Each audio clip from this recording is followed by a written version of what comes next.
नमस्कार. मी भाऊ तोरसेकर. तुम्ही बघत आहात प्रतिपक्ष. मित्रांनो, महाराष्ट्राच्या विधानसभा निवडणुका संपून 2.5 महिन्यापेक्षा अधिक काळ गेलेला आहे.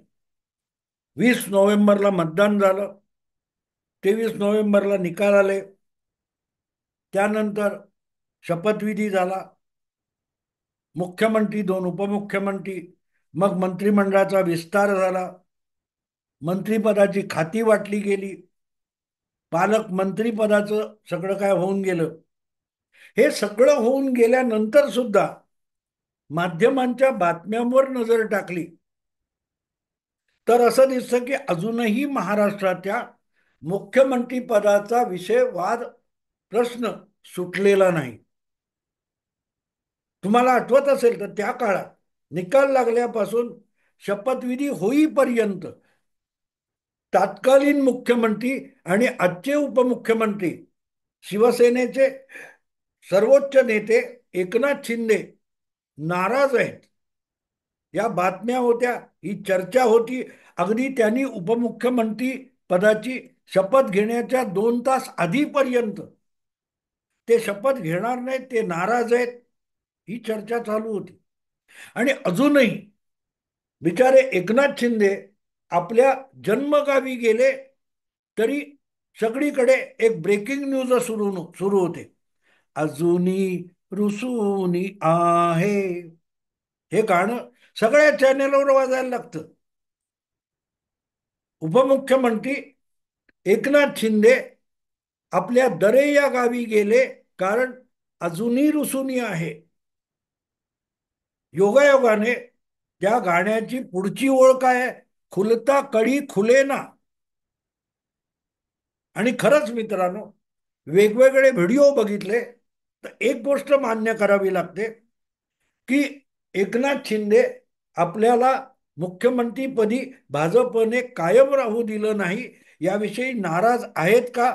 तर त्यांच्या चेहऱ्यावरचे भाव बघून ते नाराज आहेत हे कोणीही नाकारू शकणार नाही. कोणी नाकारू शकणार नाही. अर्थात ते नाराज असल्याचं नाटक करतात की एक रणनीती म्हणून महायुतीने एकनाथ शिंदे यांनी आपली नाराजी दाखवत राहायची असं ठरवण्यात आलंय, अशी मला कधी कधी शंका येते. मित्रांनो, राजकारणात ह्या सगळ्या गोष्टी चालतात. दाखवायला एक करायचं आणि हेतू भलताच असतो. काय ते युद्धनीतीमध्ये त्याला कॅमोफ्लॉज म्हणतात. म्हणजे आपल्या प्रतिस्पर्धी किंवा शत्रू सैन्याला गाफील ठेवण्यासाठी किंवा त्यांच्यात गैरसमज पसरवण्यासाठी जाणीवपूर्वक असे देखावे निर्माण केले जातात. तसं कदाचित विरोधी पक्षांना आणि महायुती सरकारच्या विरोधात कायम असलेल्या माध्यमांना गोंधळात ठेवण्यासाठी हे नाराजी नाट्य चालतं की काय, अशी मला कधी कधी शंका येते. कारण प्रत्येक गोष्ट बघा, एकनाथ शिंदे नाराज आहेत तरी ते उपमुख्यमंत्री म्हणून शपथ घेतात. मग खाते वाटप होते, नाराज आहे. परत एकदा होतं पालकमंत्रीपद, नाराज आहेत. पण सगळं चालू आहे आणि त्यांच्यामध्ये नेमकी कुठे काय भांडणं चालू आहे याचा मागमूस बाहेर येत नाही. सरकार व्यवस्थित चालू आहे. सरकार व्यवस्थित चालू आहे.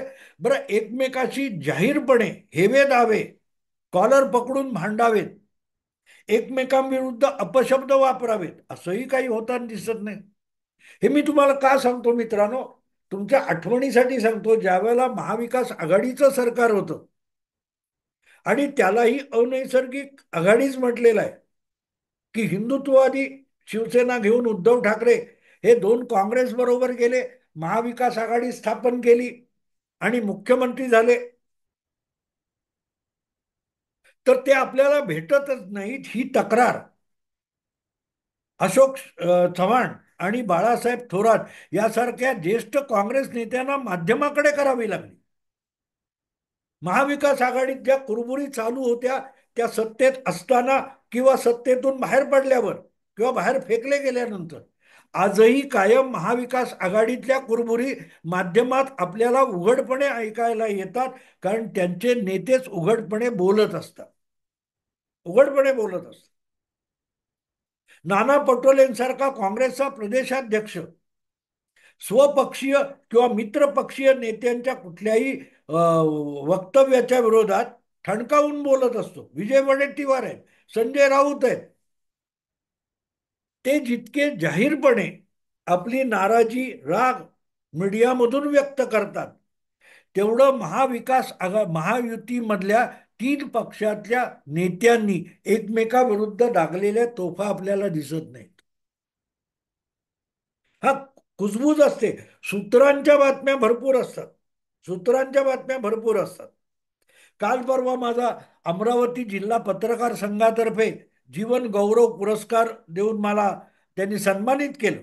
आणि बरेच जिल्हास्तरीय, राज्यस्तरीय वेगवेगळ्या आणखीन 5 पत्रकारांना अमरावती जिल्हा मराठी पत्रकार संघाने सन्मानित केलं. त्यावेळेला बोलताना मी आणखीन एक गमतीशीर विधान केलं होतं की बाबा एक काम काम करा, यापुढे सूत्र नावाच्या पत्रकारालाही एक पुरस्कार द्या. तो देण्याची गरज नाही, कारण सूत्र कधी समोर येत नाहीत. त्यामुळे फुकट घोषित करायला काय हरकत आहे. 1,00,000चा पुरस्कार जाहीर करा. देणार कोण आणि घेणार कोण, कारण सूत्र ही कधीच समोर येत नाहीत. तर सांगण्याचा मुद्दा असा की महायुतीमधल्या असल्या बेबनावाच्या बातम्या सूत्रांकडून नित्यनेमाने येत असतात, पण जो परिणाम असतो तो कधी समोर येत नाही. ज्या प्रकारे महाविकास आघाडीतून 40 आमदार एका दिवशी अचानक उठून मुंबई बाहेर, महाराष्ट्राबाहेर निघून गेले आणि बघता बघता पुढल्या 10 दिवसात उद्धव ठाकरे यांचं सरकार गडगडलं होतं. त्यानंतर उरलेली महाविकास आघाडी होती, त्यात जो विरोधी नेता होता तो सुद्धा एक दिवशी उठला आणि 40 आमदार घेऊन महायुतीत निघून गेला. आणि जी काय महाविकास आघाडी शिल्लक होती तेवढं सुद्धा संख्याबळ विधानसभा निवडणुकीनंतर या 3 पक्षात आज उरलेलं नाही. महाविकास आघाडीचं काँग्रेसचे 44, शरद पवारांचे 12, उद्धव ठाकरेंचे 14, असं आपण बघितलं तर 26 आणि 44, म्हणजे जवळजवळ 70चं संख्याबळ विसर्जित विधानसभेमध्ये महाविकास आघाडीचं होतं. 70 आमदार होते. 70 मधले नव्या विधानसभेमध्ये फक्त 46 उमेदवार आपला आमदार शिल्लक राहिले. याचा अर्थ 24 आमदार महाविकास आघाडीने गमावले. आणि त्याचं कारण सरळ आहे की महाविकास आघाडी खांद्याला खांदा लावून विधानसभेची निवडणूक लढवू शकली नव्हती. अचानक निकालानंतर 2019ला निकालानंतर बनलेली जी महाविकास आघाडी होती तिचा महापौर आपला मुख्यमंत्री ही आधी ठरला आणि नंतर 3 पक्ष एकत्र आले.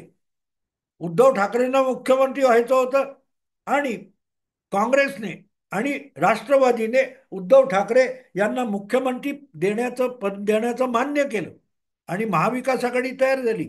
महाविकास आघाडी तयार झाल्यानंतर एकमेकांच्या विरुद्ध निवडून आलेल्या बहुमताच्या आमदारांची बेरीज तयार झाली. या वेळेला परिस्थिती अशी होती की उद्धव ठाकरे म्हणत होते माझं नाव आधी जाहीर करा किंवा मुख्यमंत्री पदाचं नाव जाहीर करा. त्याच्यावर सुद्धा एकमत होत नव्हतं. आणि त्यावर उद्धव ठाकरेंनी जाहीररित्या सांगितलं होतं की जेव्हा आधी मुख्यमंत्री पदाचा उमेदवार जाहीर केलेला नसतो आणि ज्याचे अधिक आमदार तो मुख्यमंत्री असं तत्व ठरतं, तेव्हा एकमेकांचे आमदार कमी करण्यासाठी मित्र पक्षांचेच आमदार पाडण्याची, उमेदवार पाडण्याची शर्यत चालू होते. आणि नेमकं तेच गेल्या विधानसभा निवडणुकीत झालं. जागा वाटपावरून झालं, मैत्रीपूर्ण लढतीतून झालं. हा बेबनाव दिसत होता, पण तरीही महाविकास आघाडीत नाराजी आहे अशा बातम्या काही येत नव्हत्या. आणि तशा बातम्या महायुतीच्या बाबतीत कुजबूज म्हणून सूत्रांकडून दिल्या जात होत्या. पण व्यवहारतः महायुतीला कुठेही या नाराजीचा परिणाम भोगावा लागला नाही. आणि त्या विधानसभा निवडणुकीच्या आधीपासून सुरू असलेल्या नाराजीच्या बातम्या आज सुद्धा चालू आहेत. काल परवाचीच कधीची तरी गोष्ट आहे की ते पालकमंत्री पद जाहीर केली आणि मुख्यमंत्री, आपला उपमुख्यमंत्री एकनाथ शिंदे आपल्या दरेगावी गेले आणि ताबडतोब अजूनी रुसूनी आहे हे सुरू झालं. मुद्दा असा असतो की हे सगळं मला देखावा का वाटतं. कधी कधी हा देखावा असतो मित्र, दाखवायला केलेलं असतं.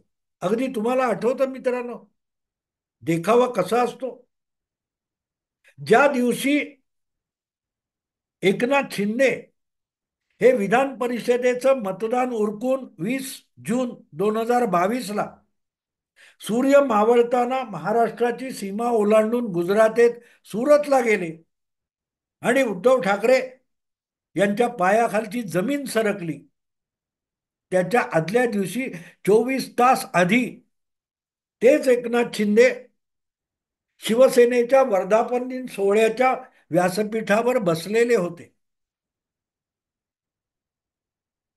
त्यांनी भाषण करावं म्हणून त्यांचं नाव पण पुकारण्यात आलं होतं.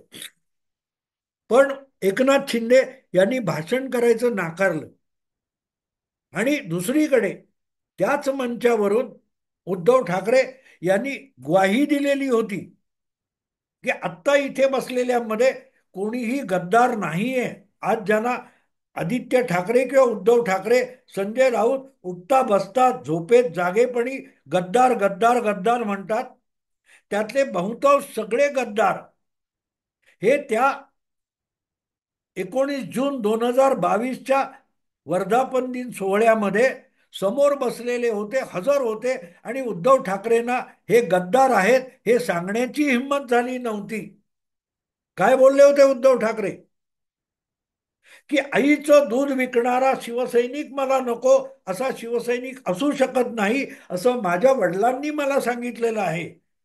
आईचं दूध विकणारा मी इकडे टिकू देणार नाही, पण इथे बसलेल्यात कोणी नाही असंही उद्धव ठाकरेंनी सांगितलेलं होतं. आणि त्याच मंचावर एकनाथ शिंदे बसलेले होते. तिथे हे निघून जाणारे, उद्या निघून जाणारे, काही तासांनी निघून जाणारे, शिवसेना सोडून जाणारे आमदार तिथेच बसलेले होते. पण आपण बंड करणार आहोत, आपण तुमचं सरकार कोसळून टाकणार आहोत, पर्यायी सरकार बनवणार आहोत, भाजप बरोबर जाणार आहोत, याची सुतराम कल्पना उद्धव ठाकरेंना लागू नये याची काळजी त्या बंडखोरांनी, एकनाथ शिंदेनी आणि त्यांच्या सोबत जाणाऱ्या आमदारांनी घेतलेली होती. फार कशाला, सगळेच्या सगळे 40-42 लोक एका फटक्यात एकनाथ शिंदे बरोबर सुरतला गेलेले नव्हते. काही गेले, तिथून गुवाहाटीला गेले, मग एक एक करत आणखीन डझनभर लोक थेट गुवाहाटीला गेले. उदय सामंत, दीपक केसरकर हे तर पहिल्या दिवशी एकनाथ शिंदे विरुद्ध निषेधाची बैठक वर्षावर बोलवण्यात आली, तिथे हजर होते.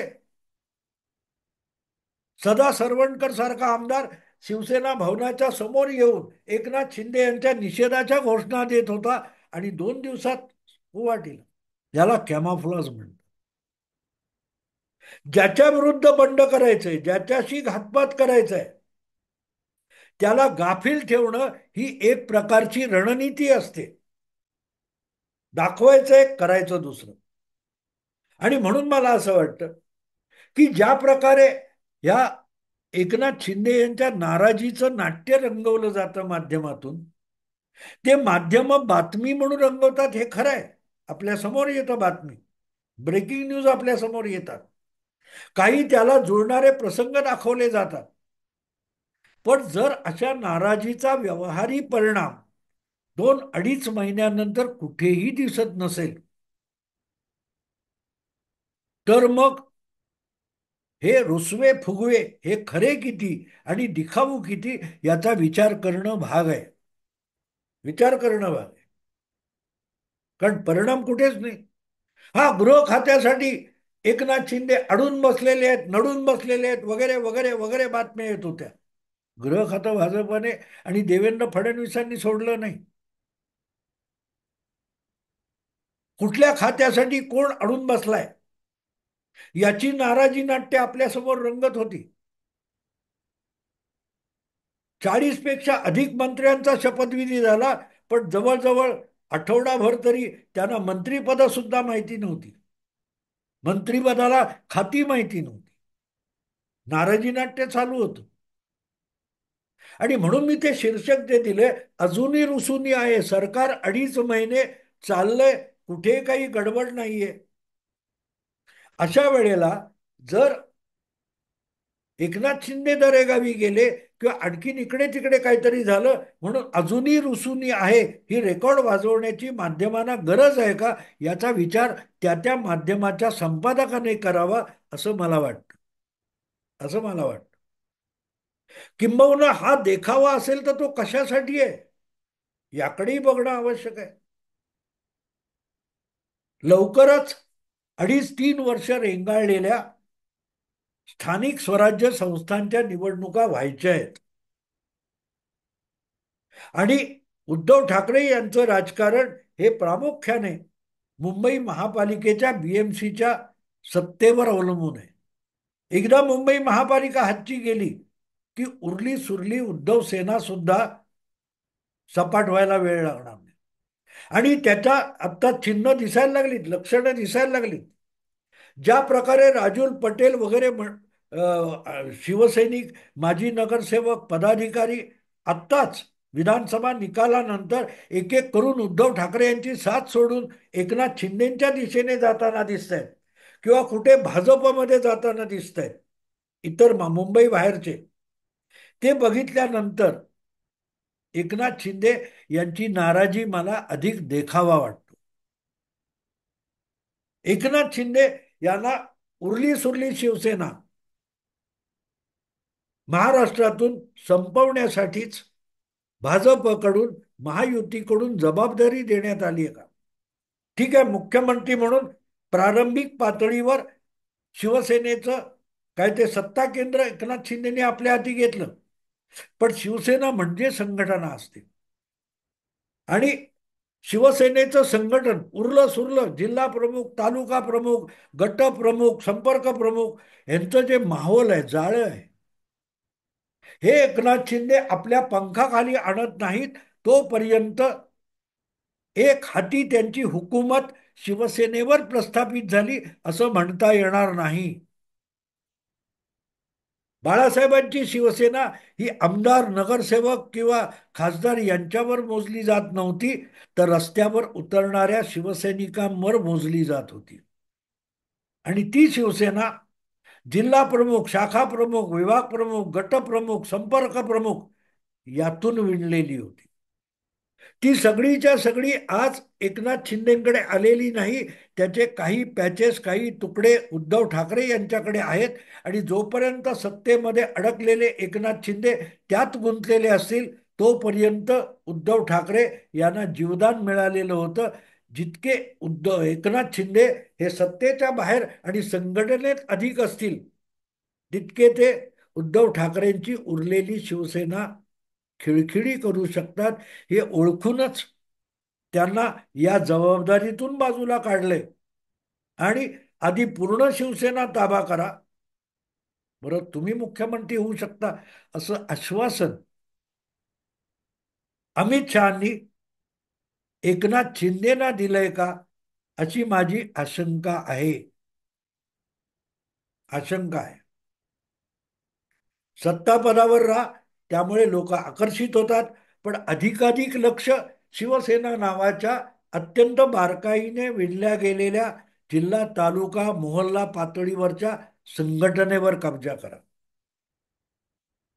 पालिका पातळीवर उद्धव ठाकरे यांचा पराभव कराल तेव्हा तुम्ही खऱ्या अर्थाने बाळासाहेबांची शिवसेना तुमच्या नेतृत्वाखाली आणली हे सिद्ध होईल. भाजपला बाळासाहेबांची शिवसेना सोबत पाहिजे. सिम्बॉल आणि पक्षाचं नाव म्हणजे शिवसेना नाही. बाळासाहेबांची शिवसेना म्हणजे अत्यंत बारकाईने विणलेलं संघटन असतं आणि ते आपल्या नेतृत्वाखाली एकनाथ शिंदेनी आणावं याच हेतूने त्यांना मुख्यमंत्री पदाच्या जबाबदारीतून बाजूला करून अमित शहानी एक डाव खेळलाय का, अशी मला शंका आहे. अशी मला शंका आहे. कारण जितके एकनाथ शिंदे अमित शहाच्या जवळ आहे, त्यातून ही शक्यता मला वाटते. ही शक्यता मला वाटते. आणि मग हे आतलं नाराजी नाट्य लोकांसमोर रंगवलं, तर मग अमित शहाची किंवा देवेंद्रशी सुद्धा एकनाथ शिंदे टक्कर देऊ शकतात आणि पक्ष चालवू शकतात. हा विश्वास जेव्हा उरल्या सुरल्या उबाठा शिवसैनिकांमध्ये आणि नेत्यांमध्ये जमा होतो, जागृत होतो, तेव्हा एकनाथ शिंदेचं संघटनात्मक बळ वाढवायला हातभार लागत असतो. आणि म्हणून हा मला कॅमोफ्लॉज वाटतो. एकनाथ शिंदेची नाराजी हा मला देखावा वाटण्याचं किंवा एक डावपेच वाटण्याचं ते कारण आहे. युतीमध्ये नाराजी दाखवून उरली शिवरली शिवसेना आपल्या घोटात ओढणं हे गेल्या 2.5 महिन्यात किती संथ गतीने आणि गाजावाजा न करता चालू आहे, याच्या बातम्या एकत्रित करा. मग मी काय सांगतो ते कळेल. अजूनही रुसून आहे, खुलता कळी खुलेना. याचा अर्थ तो आहे, ज्या दिवशी सगळी शिवसेना, जवळपास सगळी शिवसेना आपल्या बाळासाहेबांच्या बळासकट एकनाथ शिंदेच्या घरी येईल, त्या दिवशी एकनाथ शिंदेची कडी खुललेली दिसेल. कारण तिथे त्यांचा निर्विवाद मुख्यमंत्री होण्याचा मार्ग मोकळा होईल. आत्ता इथेच थांबतो. आवडलं लाईक करा, शेअर करा आणि प्रतिपक्षाला सबस्क्राईब करा. नमस्कार.